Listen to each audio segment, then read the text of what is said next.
Welcome to Colony Talk with Colony Drop.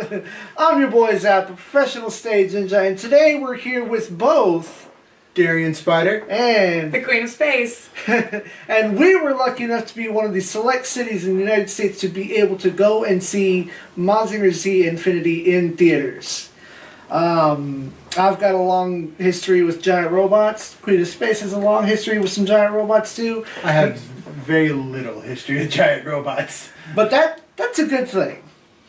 So, as far as, my history with giant robots goes, I've played multitudes of Super Robot Wars.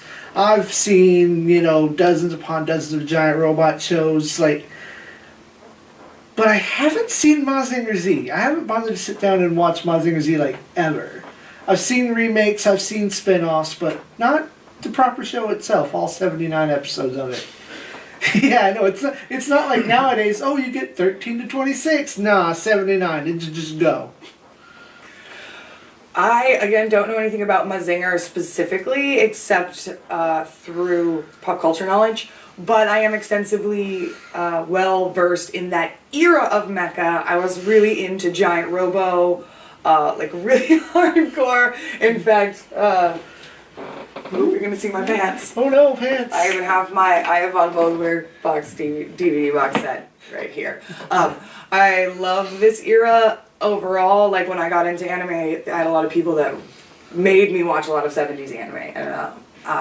So the flavor of Mazinger I was very familiar with, so I felt really comfortable going in because it immediately felt like going back to a comfortable place. Going back to Giant Robo, going back to, I know this world. It's a little bit funny, so don't worry, you're not gonna need your tissue boxes. This isn't Evangelion or anything.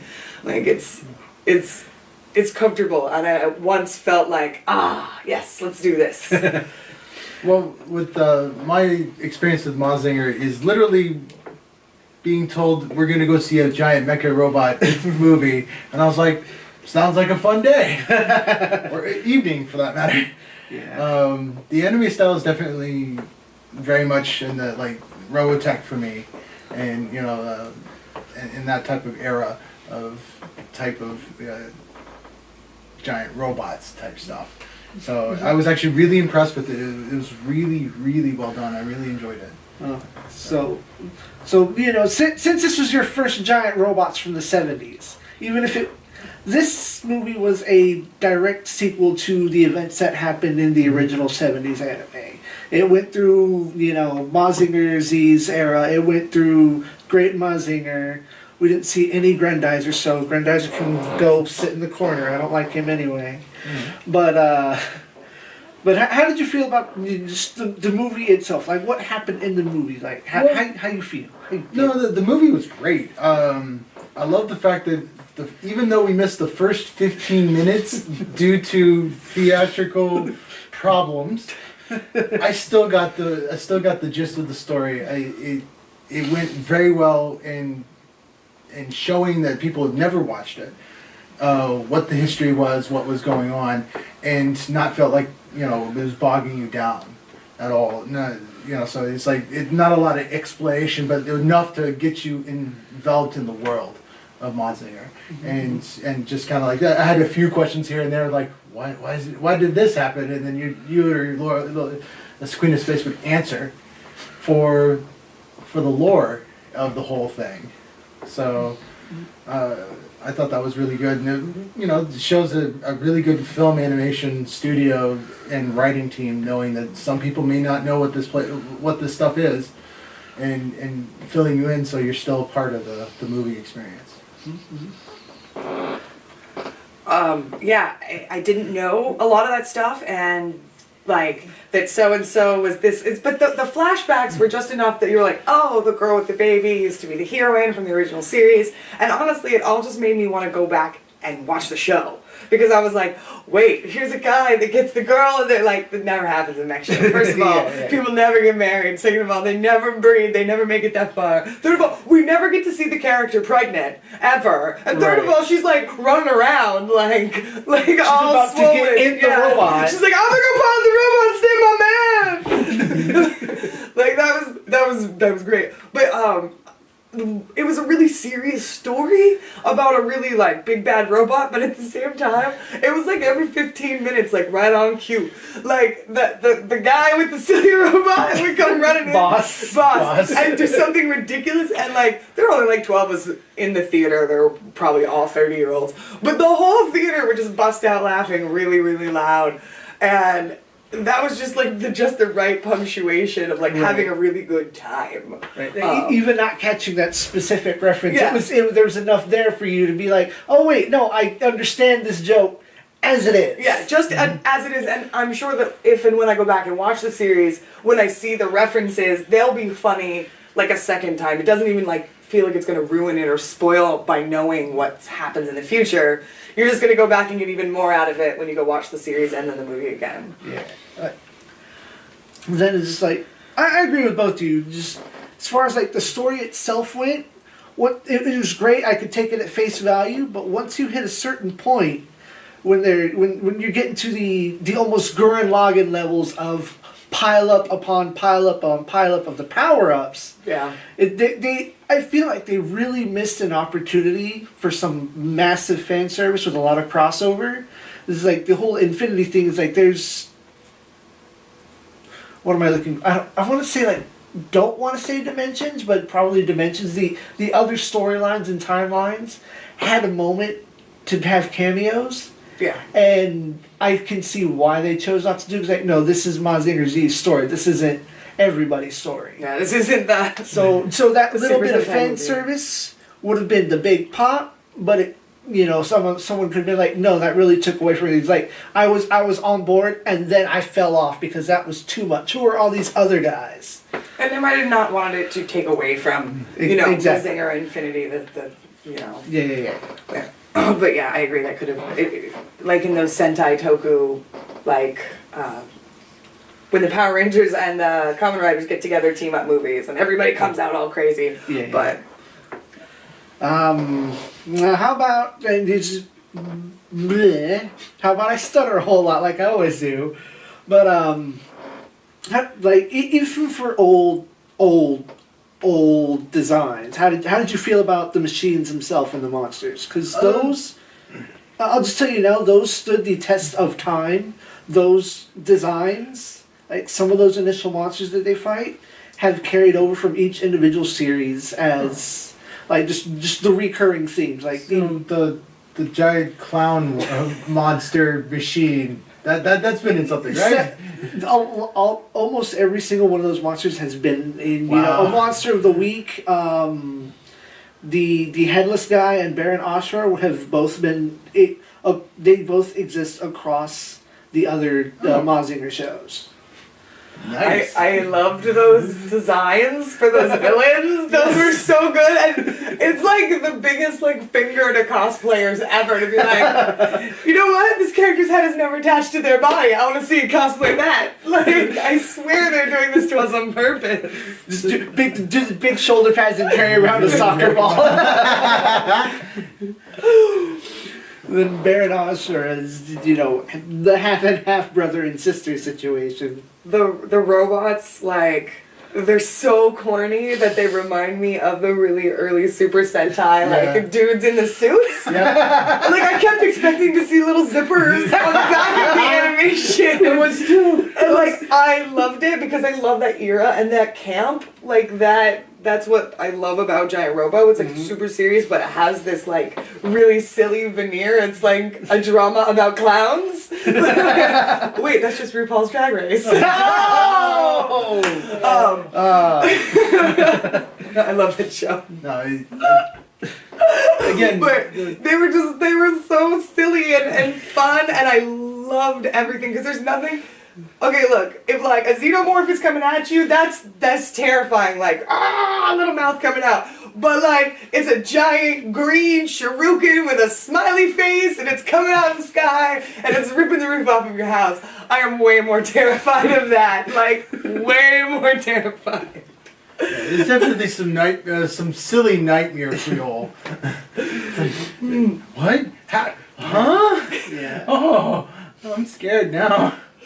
No, it's definitely. I loved the villain design. You know, That could be a real make or break for a lot of people, though, I think. Because I think if you're not familiar with that genre or watch old kaiju films or into any of that corniness, it might kind of kill it for you, but it's definitely worth powering through it because the animation itself was beautiful and crisp and lovely.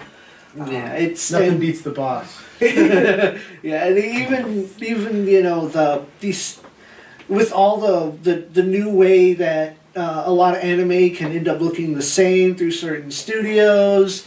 And SIEG kind of has that problem. But if we all had the same face, it'd be weird. But, like, they took that old 70s style, and they even did this with another Mazinger Z series. They kept the same style, even though they, you know, used all the new techniques, you know, the computer animation and all that jazz. They kept the same design and style. You could take Koji's face from one show to another show to another show, and so long as you have the same expression, you can overlay them, and they are at least 90% similar. Yeah. Even Evangelion in the original series, if you break down their faces, it's almost the same face. But the animation looked exactly the way it should have, crisp and clean, but of that old style. Yeah. And I'll always be a fan of that. So. Yeah, I'm always a fan of the old style. The cell animations and stuff like that is the technique and the time for that type of style, and trying to replicate it in digital is an art form in itself too. So I really like the fact that Mazinger is trying to harken it into that type of era, and I love it. Indeed. I kind of wonder what references I missed in those 15 minutes that we didn't get to see. Because, like, even though I say there was chances for crossovers, there's still a bunch of in-universe guys that had their place to be there. It actually turns out, I think I brought this up after the show, there's a machine called Texas Mac that I was bringing up. But that's not a Mazinger machine, that's a Getter Robo machine. It just feels like it should be a Mazinger machine instead. Because the opening scene of the film was in Texas. Yeah. Which we're in Texas, so that made us giggle a little bit immediately. And we're missing great Mazinger, you know, get his action in, but you know what's this say? Coming soon to DVD and Blu-ray. We might pick that up and catch those first 15 minutes. Definitely. But at least always do support the official release. Yes, support the official release. But if you had the free time, would you actually go back and sit through 79 episodes of the old Mazinger? Yeah.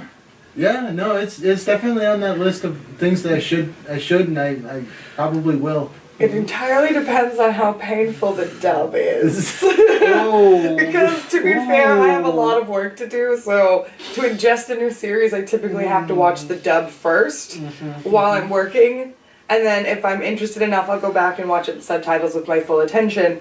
But sometimes the dub's too painful and I can't get past the first couple of episodes. I'm looking at you, Build Fighters. I found I'd found an old redub of something a few weeks ago, and it's like, the names. These are not these people's names. Oh my god, the names, stop it. But I realized, like, no, this is a sign of the times. You just have to kind of swallow it in and accept that Koji's name might be Kevin. No, the late 90s, so they changed everyone's name. No. I'm gonna say a name and everyone's gonna hate me for it. Minmay. No. Minmay. That's a whole nother colony talk. I might be in your seat that time. I haven't watched Robotech. Oh. Coming soon from Colony Talk, we're going to make Zappa watch Robotech. Oh no, I can't deal with more singing giant robots like Raideen and Razafon and Delta. Razafon is barely, I mean, they're singing, but you can't put that in with idle robots. That doesn't... That's the joke. But anyways... Alright, let's just give the arbitrary 1 out of 13 scale. How did you feel about Mazinger Z Infinity? 1 out of 13? Yes, because we're just using random numbers. Alright, random numbers it is. 72. Listen! You said random numbers! What's your random number for Mazinger Z? Okay, no, but for real, out of 13.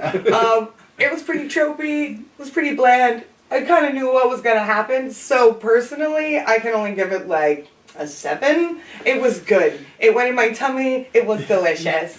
It wasn't anything other than that. Alright, for a real answer, I would actually give it an 8.5. Just because never seeing the entire, not having any reference of what was actually going on, it was well animated and it was well written for anybody to basically just jump in and enjoy it. And then they had some inside jokes and some tropes that kind of flew over my head a little bit until somebody explained to me what it meant, and then it was fine. Yeah. So about 8.5. I'm going to give it a 10 of 13. It gets us extra points for getting me to sing the theme to the song in the middle of the fight sequence, and I get elbows like, stop it, you're in a theater, you can sing the sequence at home. Like, nobody came here to listen to you sing the opening. Everybody's singing it. Nobody's singing it except for me. Everyone in your head is singing it, it's fine. everybody was singing it to themselves in their head. But that's been our opinion on Mazinger Z Infinity. Stay tuned for more Colony Talks, more reviews, more video games. I've been your boy Zappa. Darian Spider. I'm the Queen of Space. And SIEG ZEON. Magical, magical.